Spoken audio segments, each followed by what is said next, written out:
Hey y'all. So, okay, I have a few things that I want to talk about really quickly, so this shouldn't be long. Monique and Club Shay Shay. Oh, that interview, whatever. Have you ever, I don't know, I feel two ways about that interview. Mama said some very poignant, true, valid things in that interview. And there were other things that I was just like, what? Like, for instance, the whole universe thing. Like, I prayed to the universe. No, you didn't. No, you didn't. Like, hello! Like, there's nothing out there that's going to answer you. There's no... You prayed to God. And you tried to keep it ambiguous by calling it the universe. And it's crazy because that's one of the things you and Oprah have in common. My sweet baby. But, yeah, like, I don't know. D.L. Hughley got on and said that your Netflix special was trash. And it was the lowest rated Netflix special in the history of Netflix. Now, I don't know if that's the case. I don't know if that's the truth. But that's what was said. So until you have facts or data to prove otherwise, we got to go with what this man said. He said your shit was garbage and it didn't go nowhere. Now, kudos to you and Cat Williams for going on tour together. That's about right. Y'all should call it the whistleblower tour because both of y'all is talking to no avail. And here's the thing. Like, you got people who are split. You got people saying, girl, you talking too much. And then you got other people saying, y'all just can't take people who talk like this. Both could exist in the same universe. Catch. See what I did there? But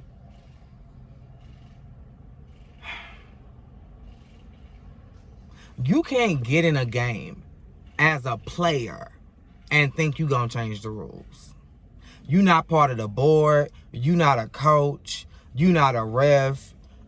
You're not an owner of any of these teams. Like, you know the rules. It's like having a basketball in your hand and deciding, I'm not gonna dribble. No. I'm just gonna run from one end of the court to the next, and I'm gonna get the ball in that way. Fuck the rules and what y'all talking about and how the game should be played. This is what I'm gonna do. And I want every point that I make to be counted and validated. Every time I shoot a ball in a hoop, I want it to count, despite how I got there. That's essentially what you're doing. If you want more, negotiate for more. But why you out in the streets, like, throwing randoms at people because you're simply not getting your way? Because the moment, I don't know what it ended up being, I don't know the details, but the moment Netflix decided to acquiesce and kind of lean towards what you was asking for, y'all, I got a Netflix special coming out. Really? You not down to the BT Plus since you love us for real? You not down to the TV One since you love us for real? You not down to the All Black Network since you love us for real? You not down to the Fox Soul since you love us for real? And if you love us for real and you really trying to give us this content because you love us for real, why couldn't you just host your own, buy out your own venue, host your own special, film it, and then use something like Patreon or some other source to place your video of your special on moworldwide.com or whatever website you have. And then you get all that traction, you get all that traffic, you get all that income, you get all that revenue. That way you give us what we need because you love us for real. And then you give money back. Essentially what you put into it. What you're saying is, they got what? I want that too. And Netflix said, no ma'am. And you said, just like Birdman did on The Breakfast Club. You threw a fit. And then you asked us To completely disregard all of the shows we love on Netflix. Completely disregard the reason why we got Netflix in the first place. And say fuck them because they won't give you money. If 1 + 1 = 2 and 5 + 5 = 10, what the fuck is this? Now, I'm moving on. I'm with you on the whole Oprah thing. Oprah, girl, if we have an opportunity to work together, disregard what I'm about to say. Fuck that bitch. Because, no. I have been hearing too many stories about Oprah Winfrey to believe that she's a good person. I'm sorry. I don't believe the good things they say about you. And if it is true, it's because you're good to those people. It's not necessarily because you're a good person. Tyler Perry, you in that same boat. I had all that to say about Monique, but at the end of the day, if y'all felt that she was wronged in that Precious situation, what was the problem with saying that publicly? Why keep that under wraps? And if you wanted to keep it under wraps, why not just make sure that she was taken care of? Now, I don't know if what Monique is saying that Tyler said to her was true. I'm not in the business of writing free checks and just giving out money, whatever. I don't know what the conversation was between she and Oprah. All I know is everybody is agreeing that Oprah, Tyler Perry, Monique, and Lee Daniels were all in communication, either with each other or with some selection and variation of the group, to try to get Monique to do press for Precious. And if she is relaying to all of y'all that it is a matter of finances to get her to make a move, and nobody wanted to do it anything or make any attempt to get this woman what she was asking for, how is she wrong? How is she difficult? Now, I will say this. If you started changing up, switching up, and acting brand motherfucking new the moment you got that Oscar, you are no less the slave owner's bitch than you said Charlamagne was. What you did was like that man in 12 Years a Slave and the Django Unchained. Well, you doing the same thing. If that's the case. The minute a white man gave you his white form of appreciation, you got some pep in your step and you got a stick up your ass. Because you know all about contracts. Because you talked about it on Club Shay Shay and everywhere else in regards to D.L. Hughley. You know all about contracts. I don't. So y'all tell me. But when you sign up for a project, I believe that everything you're required to do and everything they're going to pay for is listed. Sometimes itemized.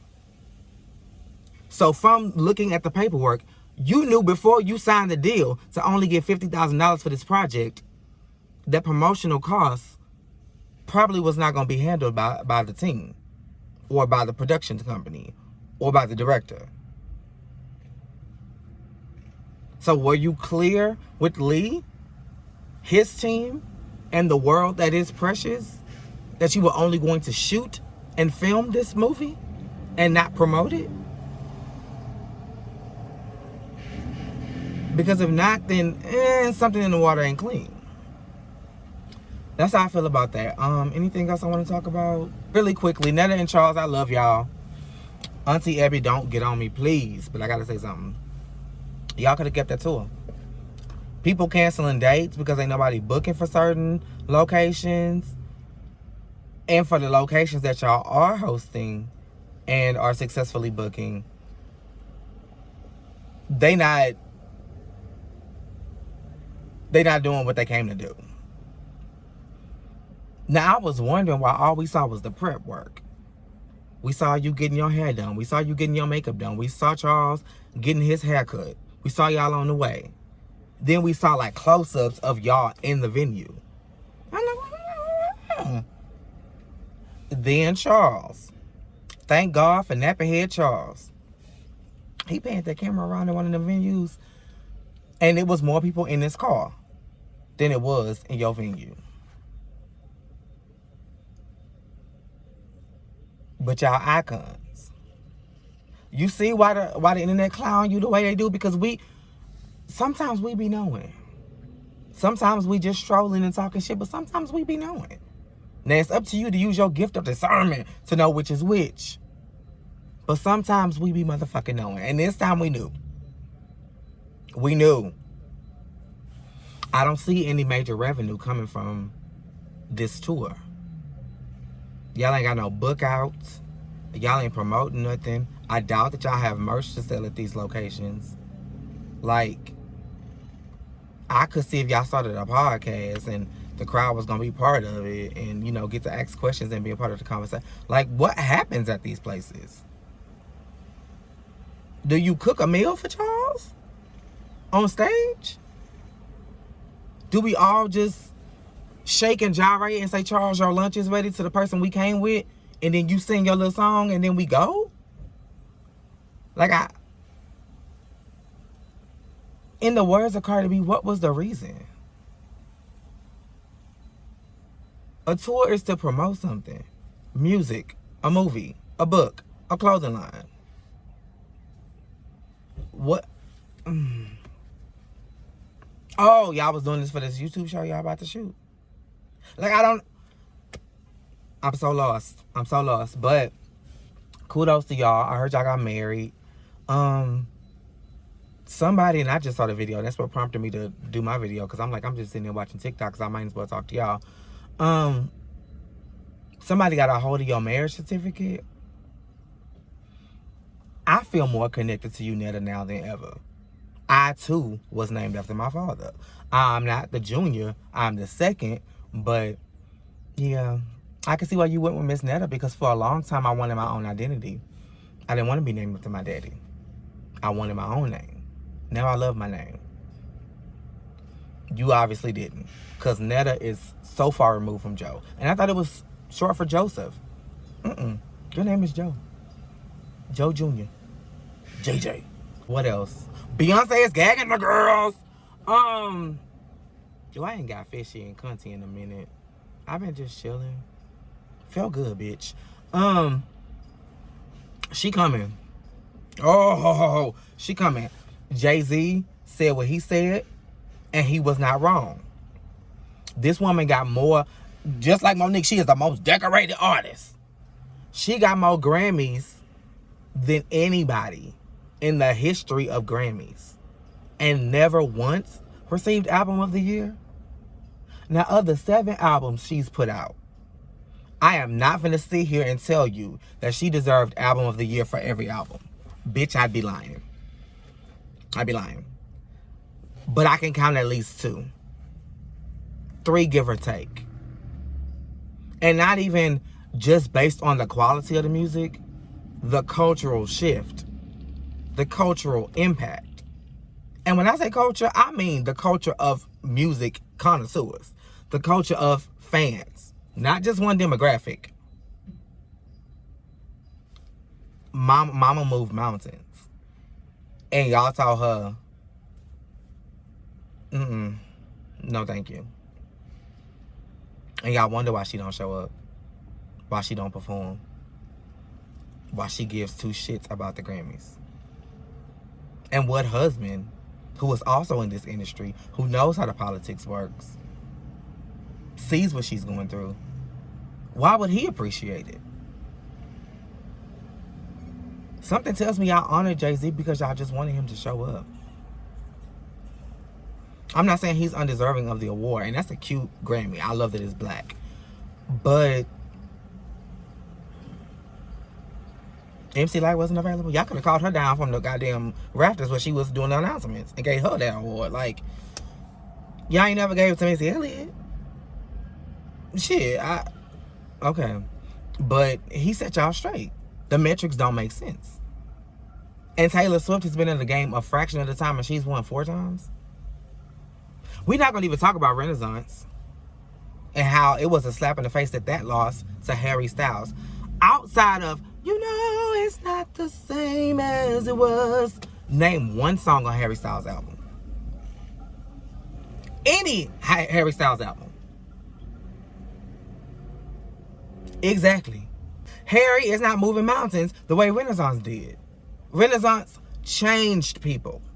And then that tour came about and it liberated people. Made them feel whole, connected, safe. All that we said in reference to Harry Styles was, that nigga wearing girl clothes. And we care about who he dating. And again, that song I just sung, you know it's not the same as it was cute. It went places. It was that girl. For him. But every song on Renaissance charted. Every last one. The remixes included. That was an album of the year. That was the most anticipated and most talked about album of that year. And we still don't have visuals. We made up concepts. We made up dances. No promotion outside of her promoting herself. But she ain't done. Verizon just released a commercial for the Super Bowl, I'm guessing. One had lemonades in it, and the other one had that goddamn metallic horse. Listen, I don't say I didn't prepare y'all. And Usher is gonna slay. I'm telling you now, this is a Usher concert that people just get to play football at. Usher is going to slay, and that is it. That is just it. Congratulations, Megan Thee Stallion, on your number one. I'm trying to wrap it up. Congratulations, Megan Thee Stallion, on your number one. I'm not gonna hold you. I agree with Funky Dineva and what he said in his live a couple of days ago. Nicki, you single-handedly gave Megan Thee Stallion that number one. You were moved by it, you talked about it, and you responded to it. And in order to know what the fuck you were talking about, everybody, Barbs and Hotties, has to go listen to her song a couple of times to catch what she was throwing down.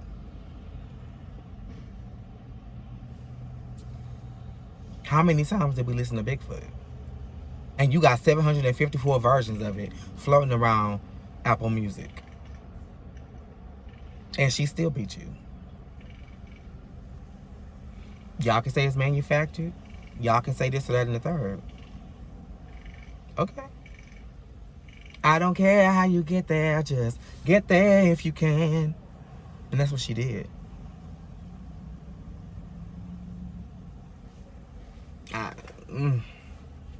All is fan love and music. But I believe we've been here before.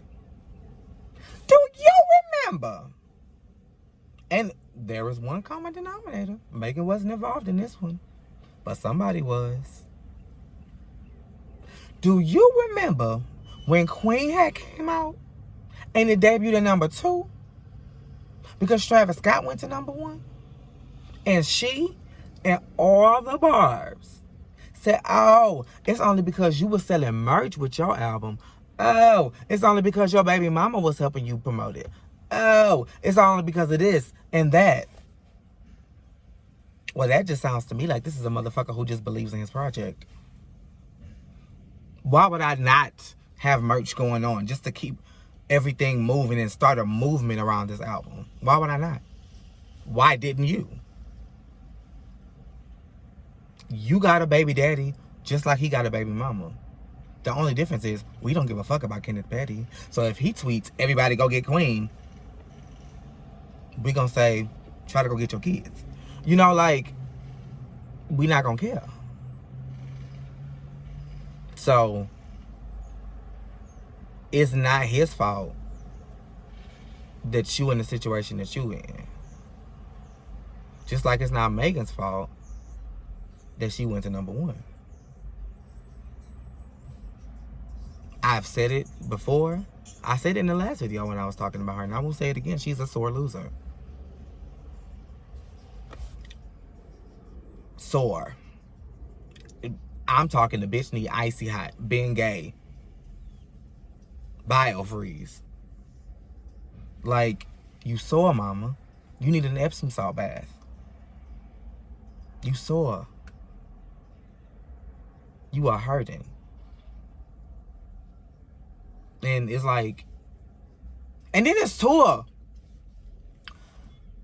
Love the thought. I've always loved Monica. I've looked up to Monica. I've always listened to Monica's music. So I want to give her something that I could, provide for her. I want to give back to her in a sense. I'm going on this world tour. U.S. because I think she only on the lineup for the U.S. dates. I'm going on this world tour. And I want her to open up for me. Number one, kudos to you, Monica, for being humble and saying, girl, I'm finna stand on the promises and I'm finna work this thing. Because for me, it kind of feels like the girl you used to babysit is now your supervisor. When you call off from work, when you get written up, when anything is going on with your job, your direct superior is someone you literally used to babysit, who wanted to be you when they grew up, and now you report to them. That's the projection. That's the optics of a legend like Monica opening up for an icon like Nicki Minaj. I don't know exactly when you hit legendary status, but I cannot put Nicki Minaj up there with the Little Kims, the Monicas, the Toni Braxtons, and the Brandys of the world. Because the more time you build, the more time they build. You got 10, 15 years in the game, they got 20, 30. Those are legends. Just like the girls I just named will never be on the same level with a Patty or an Aretha or a Michael or a Diana. It's just not going to happen. They got 50 plus years in the game. You got literally half the time. I'll give you, thank you, Lord. That's like a Diana Ross opening up for Beyoncé on the Renaissance tour. Huh? And then let's get down to the logistics of it all.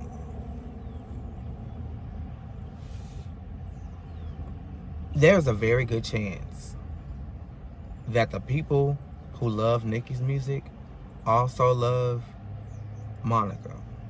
There's also a very good chance that Nicki Minaj may expand her demographic, because right now the Barbs are Gen Zers. Kids who are in high school or just got out of high school, because ain't no grown up who got bills, children, and a motherfucking life to live is doing all this chitter chatter about Nicki Minaj. We see it for what it is. And you could be me, for instance. Love her work. Love her in a sense. But I'm not blind. You're unraveling. And just like you wanted Lil' Kim to pass the baton, why you can't? You failed to do it with Cardi, and you're failing to do it with Megan. Nobody is saying that your time is done. But why can't you scoot over and say, Queen, let me help you up on this pedestal? I don't know. But we see this. So hopefully this will expand your audience, because we are listening to Monica. People who got jobs and PTO and vacation time and children in our own homes, in our own cars. Functioning adults listen to music like Brandy and Monica. You only get played when we in the gym or finna go to the club. So bringing in Monica will bring in my audience, because I wasn't planning on going. Now I might consider it. But then again, look at the contrast. You got Nicki Minaj and Monica. You're gonna have to give me some pills and potions. You're gonna have to give me some or do you ever think of me when Bed of Lies. Yeah, you're gonna have to give me some rhythm, girl. You're gonna have to give me some soul, some grit. Cause I don't wanna go from You Shoulda Known Better to Roman's Revenge. I don't wanna go from Angel of Mine to Stupid Hoe. Now you could take me from Every Time the Beat Drop to Itty Bitty Piggy. Now that you could do. But I'm gonna need the two to mesh. Or else this is gonna be Ari Lennox and Rod Wave all over again. They may not be throwing bottles and shit like that, because we don't call her Gunica for nothing. But I can fully expect for the Barbs to be using the restroom, touching up their makeup, making TikToks in the restroom, going to the concessions, getting their nachos with extra guacamole and extra jalapenos, getting their hot dogs, getting their drinks, you know, taking pictures, doing small talk, vlogging while you up there singing. I can fully expect that. And I would not be surprised. So, while this was a strategic decision, I kind of want to know the angle. Because again, this is two different worlds. It makes sense for somebody like Victoria Monet to open up for Beyonce or Doechii. But even though she loves her a lot, why would India.Arie, Jill Scott, or Jasmine Sullivan open up for Beyonce? Beyonce gonna give you the ballads. Three cute songs. But after that, you got 2 hours of energy. Lights, pyro, smoke, fire, lifts, hair, and choreography. That doesn't mesh well with I'm in love with another man.